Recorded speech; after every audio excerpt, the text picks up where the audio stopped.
네, CES 2026 특집 대망의 마지막 날입니다. 과연 뉴욕 증시는 밤 사이에 혼조세로 마감이 됐는데 AI 반도체단이 일제히 좀 차익 실현 매물을 강하게 토해내는 모습이었죠. 오늘 우리 시장은 어떨지 이 인더스트리 애널리스트 이조원 박사 모시고 자세한 이야기 나눠볼게요. 어서 오세요. 안녕하십니까.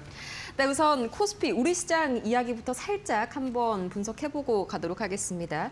코스피가 연초부터 거의 5거래일 연속 사상 최고치 행진을 이어갔는데 문제는 이제 삼성전자 잠정 실적도 끝났고요. CES도 오늘부로 마지막까지 다 이슈가 끝난다면은 이 상승세가 좀 이어질지 아니면 좀 쉬었다 갈지 이 점이 궁금하네요.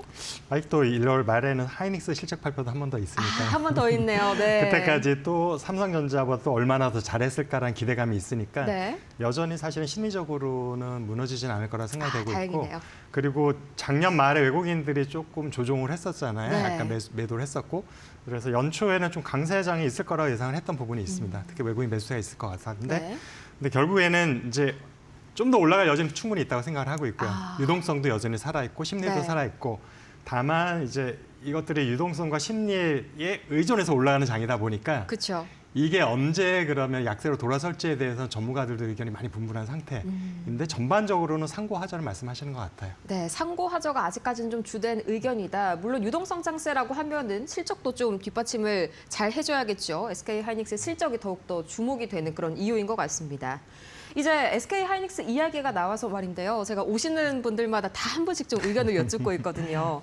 이게 16단 HBM4 실물을 좀 공개를 하면서 사실상 독주 체제가 굳어지고 있다. HBM 쪽에서는요. 이런 목소리들이 좀 높아지고 있는데 박사님께서는 좀 어떻게 보실지 궁금하네요. 삼성전자는 새롭게 업데이트된 내용은 없는 걸로 알고 있는데요. HBM4는 사실 아직까지도 양산하지 않은 제품이라서 네. 중요한 거는 고객이 그거를 쓰기 시작해야지 양산하는데 그렇죠. 고객들이 HBM4를 구체적으로 언제부터 탑재하겠다라는 얘기가 엔비디아조차도 없는 상황입니다. 그렇죠. 그러다 보니까 현재에서는 누가 더 유리하다, 누가 실력이 좋다고 말했지만 실장 테스트하기 전에 아무도 모르는 거예요. 수요가 있어야 될 텐데. 고객이 그렇죠. 직접 가지고 본인의 메인 칩셋에 했을 때 어느 제품이 좋으냐가 판단되면 네. 그 회사를 많이 사는 거거든요.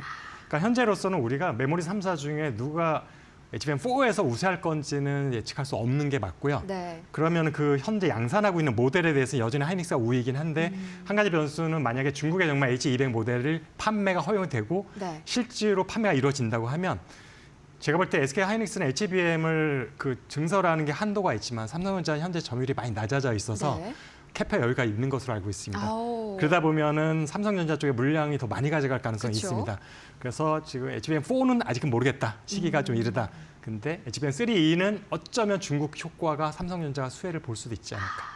아직은 삼성전자가 룸이 조금 더 있는 게 이럴 때는 좀 유리하게 그렇죠. 작용이 되는 예. 거네요. 좋습니다. 그러면 이제 삼성전자 이야기도 한번 해볼 텐데 어제 거의 영업이익이 20조 원, 상당히 최근 컨센서스가 많이 올라왔음에도 불구하고 그거를 굉장히 비트하면서 넘어서는 모습이 나왔었죠. 이게 완전한 펀더멘털이 받쳐주는 이런 상승 호황일지 아니면 약간 환율 쪽에서의 왜곡도 좀 영향을 많이 미칠지 이런 게 또 궁금하네요. 한 20조 원이면 제가 판단할 때 반도체가 한 15조 원 정도 나왔다고 보시면 네. 될 것 같고요. 직전 분기에 7조 원이었었거든요. 네. 2배가 정말 넘는 많이 뛰었죠. 거였고 근데 마이크론도 이미 사실 9조 원이 넘는 실적을 발표를 한 바가 있고 해서 지금 절대적으로 액수가 얼마냐가 중요하기보다는 그쵸? 메모리 3사 중에 영업이익률을 가지고 누가 더 실력이 있느냐를 판가름 날 것 같은데 네. 그래서 지금 매출이 확정된 것이 얼마나 나오기 전까지는 영업이익률을 계산할 수가 없습니다. 네. 그런데 마이크론 같은 경우는 이미 48% 도달을 했고 네. 하이닉스는 그 전분기에 이미 44%를 했기 때문에 아마 4분기에는 양사 다 50% 이렇게 될 건데 네. 제가 볼 때 삼성전자는 높아야 30%대밖에 안 생각보다는 되지 않을까? 조금, 네, 낮네요. 그렇기 때문에 영업이익률을 비교해보면 여전히 메모리 3사 중에서는 가장 취약하다고 볼 수 있을 것 같고요. 네. 그다음에 궁금하셨던 거 지금 그런 펀더멘탈이 좋아서 이런 실적이 나오는 것인지 그쵸. 사실은 애매한 부분이 있습니다. 지금 여러 가지 반도체 기업들이 얻고 있는 영업이익을 뜯어보면 착시가 네. 발생할 수 있는 부분들이 상당히 요인이 크다 보니까 어디에서 착시가 가장 발생해요? 큰 착시는 환율입니다. 역시나 환율 왜곡이 있었군요. 제가 이전에 이거를 좀 모델을 만들어 계산해 본 적이 있는데 네. 환율이 50원이 상승하게 되면은 네. 반도체 제조업의 매출 총이익이 11.3%가 증가를 하고요. 아이고. 그러면은 아마 영업이익은 아마 14, 15%가 증가할 겁니다. 그런데 그때보다 제가 분석했을 때보다 320원이 좀 환율이 높아져 있기 때문에 네. 그거를 그냥 기계적으로 해서 보면 영업이익이 한 96% 정도 증가하는 거 나와요. 환율 효과로만. 그러니까 실제로 네. 절반 정도는 환율이라고 보시면 될 것 같고 나머지 절반에서 또 절반은 가격 효과라고 보시면 될 것 같습니다. 가격 효과가 생각보다 퍼센테이지가 크진 않네요. 근데 이제 워낙 바닥에서 올라오다 보니까 네. 빠르게 올라온 건 맞지만 이전에 높았던 수준에 대비하면은 그렇게 높은 수준은 아니다 보니까 그럼에도 불구하고 어쨌든 가격 효과로 인해서 적자에서 흑자로 다 전환한 거거든요. 네. 근데 그 가격 효과가 인위적인 감산에 의한 가격 상승이다 보니까 그렇죠. 네. 이 부분이 뭐 많은 분들이 동의를 안 할지 모르지만 저는 계산한 분석 데이터를 보여줄 수 있거든요. 감산했다는 게 명확하고요. 네. 감산이 지금 2년째 지속되고 있습니다. 그래서 만약에 감산을 어느 순간에 멈추게 된다면 가격은 빠르게 하락 전환할 겁니다. 그렇죠. 일부러 지금 캐파를 안 늘리고 있는 캐파는 그런 늘리고 상황이죠. 있는데 네, 캐파는 공략을 놀리고 늘리고 있는 있는데. 거죠. 아. 생산량을 조절하고 있습니다. 네. 그렇다면은 만약에 이렇게 약간 좀 터닝 포인트가 발생하게 된다라고 하면 그 시기는 좀 언제로 보실까요? 환율은 아마 점진적으로 변화할 거라 네. 급격하게 300원이 떨어질 수는 없어요. 그래서 그쵸. 올해 안에 아마 100원에서 150원 정도까지 그러면 영업이익 한 20%가 없어지는 정도인 많이 거고요. 깎이네요. 가격 같은 경우는 만약에 가동률을 100%로 올려버리는 순간 하락 전환할 건데 네. 아마 올라가는 속도만큼 빠를 겁니다. 올라가는 속도만큼 그래서 빠를 아마 것이다. 속도로 따지면 가격에 의한 요인이 더 빠르게 작용할 것 같습니다. 네. 역시나 뭐 완전히 100% 펀더멘탈로만 이런 호황장이 만들어진 것은 아니다. 이런 점이 좀 우리가 약간 좀 경계감을 가지고 지켜봐야 하는 요소인 것 같습니다. 환율이 미치는 영향이 좀 생각보다 상당하네요. 다음으로 이제 이야기를 해볼 게 바로 이제 현대차인데 상당히 현대차가 사실상 이번 CES의 주인공이었죠. 이후에도 마찬가지로 이 펀더멘탈 중심으로 좀 움직일지 아니면 CES 이후에 약간 계속해서 쉬어가는 움직임이 나올지 그 점도 궁금한 분들 많은 것 같습니다. CES 제가 엔비디아라는 현대차를 준용해 봤었는데 네. 지난번에 한국에 진순항 CEO 왔을 때 막 깜부회동 까면서 분위기 했다가 그렇죠. 막상 자율주행 AI 만들 때는 벤츠랑 가겠다고 그랬어요. 네. 현대차가 아니라 아, 이건 그쵸. 뭐지? 뭐 이런 느낌도 좀 있었고 네.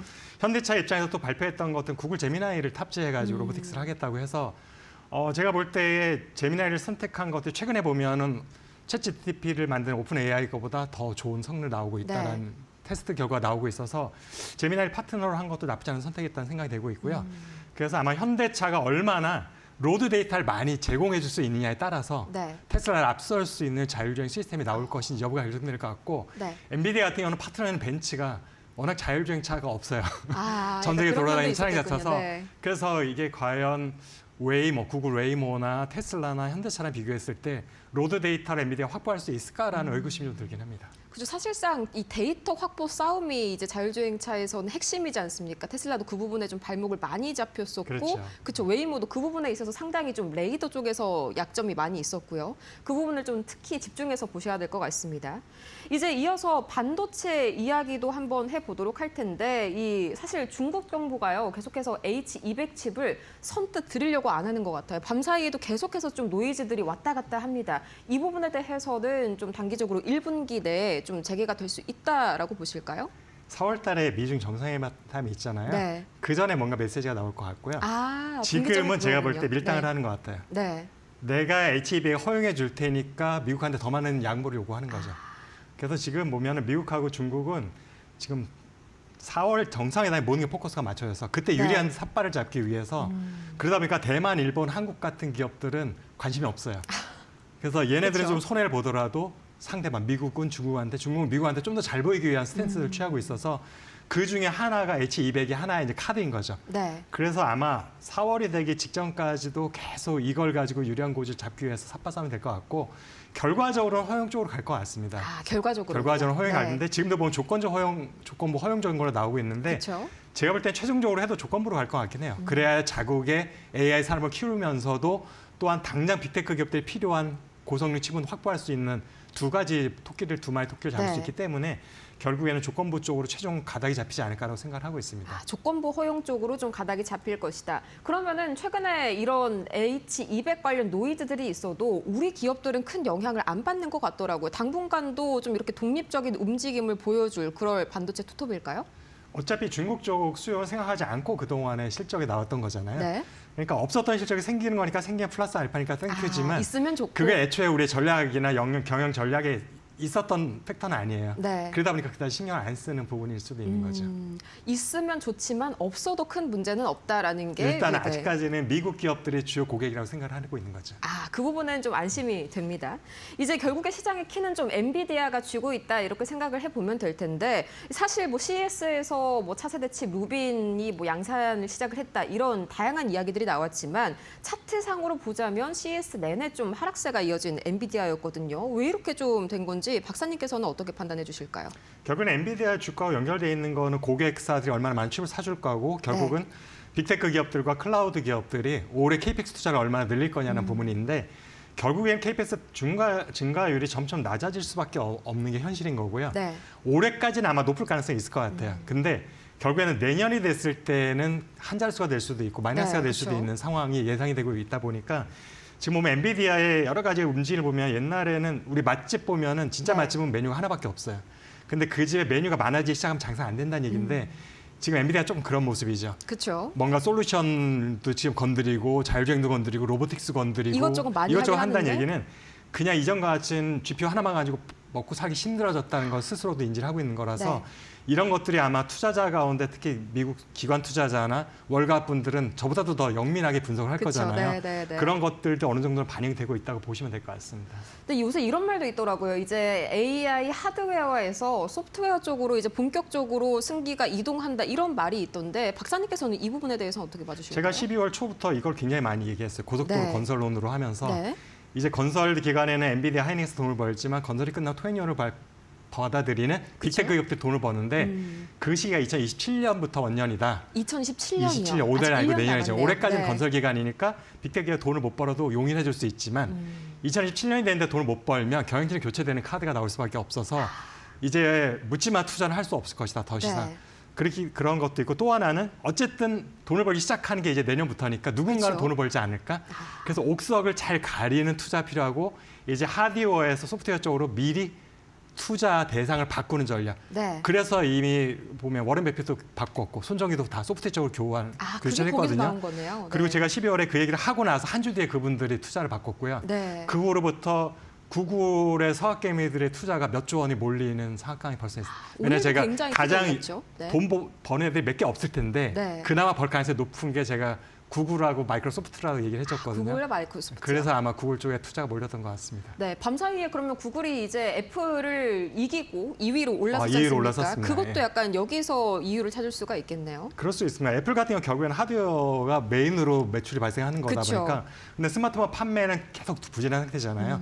근데 구글 같은 경우는 이제 AI 투자 어마어마했지만 네. 여기가 이제 돈을 벌기 시작을 하게 되면 순식간에 사실은 이익 규모가 증가할 수 있다라는데 그 시기가 이제 많이 안 남았을 수 있다. 네. 근데 그것도 가봐야지 아는 거다. 그게 내년은 돼야 내년은 돼야지 알 수 있다고 저는 됩니다. 생각합니다. 이 부분이 약간은 좀 섬찟하긴 합니다. 본격적으로 이제 내년부터 확인이 되는 부분이니까요. 자, 그러면 이제 반도체주 투자자분들께 이제 좀 시장이 바뀌고 있잖아요. 관련해서 올해는 이런 식으로 가닥을 바꿔야 한다. 이렇게 조언의 말씀을 좀 주실 수가 있을까요? 지금 방금도 이제 하드웨어 시대에서 소프트웨어로 전환이 돼야 되니까 투자 대상도 바뀌어야 되는 게 맞고 네. 그게 올해 안에 이제 전환이 많이 일어날 거라고 생각이 돼요. 네. 이미 개인 투자자도 많이 갈아타기도 하셨고요. 그래서 전반적으로 올해 주식시장을 이제 참고하자로 말씀드렸던 것이 반도체주가 대장주기 때문에 그렇죠. 코스피가 참고하자라는 얘기는 반도체주가 참고하자라는 얘기랑 똑같은 얘기인 거예요. 거의 뭐 대부분의 룸을 차지하니까. 그래서 원래 제가 얘기할 때는 뭐 상반기, 하반기 정도로 얘기를 했는데 네. 오히려 증권사에 계신 분들이 최근에 점점 앞당기는 것 같아요. 고가 네. 6월이 아니라 5월이 될 수도 있고 4월이 될 수도 있고 요즘 초반에 급등세다니까 점점 짧아지네요. 3월이 될 수도 네. 있다. 그 얘기는 고점이 빨리 올라가면 좋긴 하지만 그 얘기는 조정 시기도 빨리 온다는 얘기랑 그쵸. 동일한 얘기다 보니까 이제는 너무 공격적으로 추격 매수를 하기보다는 네. 어느 정도 수익을 실현한 분들은 현금을 마련해 준비하고 있다가 조정받으면 쌀 때 사면 더 좋잖아요. 그렇죠. 그게 저로 보면 정말 좋은 투자 전략 같습니다. 그러면은 이제 뭐 코스피 지수 상황을 다시 한번 좀 돌이켜 봤을 때 지금 뭐 거의 10거래일 연속 코스피 내에서는 말씀 주신 대로 다 반도체들이 가져가는 장세지 않습니까? 사실 하락 종목 수가 상승 종목 수보다는 10거래일 연속 많았는데 종목은 훨씬 많죠. 그렇죠. 이제는 좀 약간 CES도 마무리가 됐고 이런 쏠림이 단기적으로는 좀 이제 완화가 될 수 있을까요? 우리 보통 보면은 국장 같은 경우에 반도체와 2차전지가 서로 주거니 받거니 왔다 갔다 네. 하는데 지금 보면 최근에 메모리 3사 다 적자 사인이 나왔기 때문에 한동안 이제 2차전지 쪽으로 사실은 강세가 갈 가능성이 없어졌어요. 네. 그러니까 반도체 아니면 딴 데로 가면 이제 뭐 전력이니 방산이니 뭐 조선 쪽이 되는 거고 그렇죠. 그렇게 했을 때 덜 오른 종목이 있을 수 있으면 이제 그쪽으로 순환매가 갈 가능성이 있고요. 근데 당분간은 하이닉스 그 실적 발표할 때까지는 아직까지도 반도체 쪽 관심이 아마도 관심이 제일 높을 것 같긴 합니다. 그래도 1월 말에 이제 하이닉스 실적 발표 전까지는 뭐 현재와 같은 반도체 중심의 그리고 중요한 건 장세가 2월에 또 엔비디아 실적이 또 나오기 때문에 맞네요. 조금 더 기대가 그때까지는 여력이 반도체에 있네요. 대한 기대 가다가 네. 근데 실적 두 회사 실적이 끝났더니 뭐 예상했던 정도 수준이네라고 하게 되면 이제는 네. 실망 매물이 나올 수도 있는 거죠. 아, 그렇죠. 그래도 아직까지는 뭐 한 달 이상 정도는 여력이 남아 있는 것 같습니다. 그럼 뉴욕 증시 얘기 잠깐만 마지막으로 해볼 텐데, 뭐 AI 반도체가 밤 사이에 급락했지 않습니까? 이 부분에 하드웨어들은 다 대해서 떨어졌네요, 보니까. 그렇죠. 예. 이 부분에 원래 뭐 인텔이 특별한 초반에 이유가 굉장히 있을까요? 놀라고 있었는데 네. 크게 하락을 했습니다. 지금 보면은 이거는 전반적으로 나스닥의 약세이기 때문에 사실은 반도체만은 또 아니에요. 네. 지금 뭐 애플도 빠졌는데 애플은 그쵸, 반도체가 애플도, 아니기 그쵸. 때문에 그래서 지금 전반적으로 그동안 이제 빠르게 올라갔던 것에 대한 일단 경계심도 좀 있는 것 같고 특히 IT 주들이 이제 많이 조정을 받는 것들은 그쵸. 아까 우리 초반에 얘기했던 난지 이제 AI가 버블이냐 아니냐 된 얘기가 점점 더 많이 나올 것 같고 네. 이거는 제가 볼 때 올해 상반기 하반기로 가면서 점점 그런 리포트는 많이 나올 거라 생각이 되고 있어서 네. 아마도 등락이 굉장히 빈번하게 있을 것 같습니다. 이 수익화 논란 그리고 자본 출자 논란 같은 경우에도 하반기로 갈수록 진정되기는커녕 점점 더 많아질 것이다. 이런 다소 또 마찬가지로 섬찟한 그런 말씀 주셨습니다. 이렇게 해서 오늘 인더스트리 애널리스트 이주환 박사 모시고 자세한 시장 상황 얘기 나눠봤습니다. 좋은 말씀 고맙습니다. 네, 감사합니다.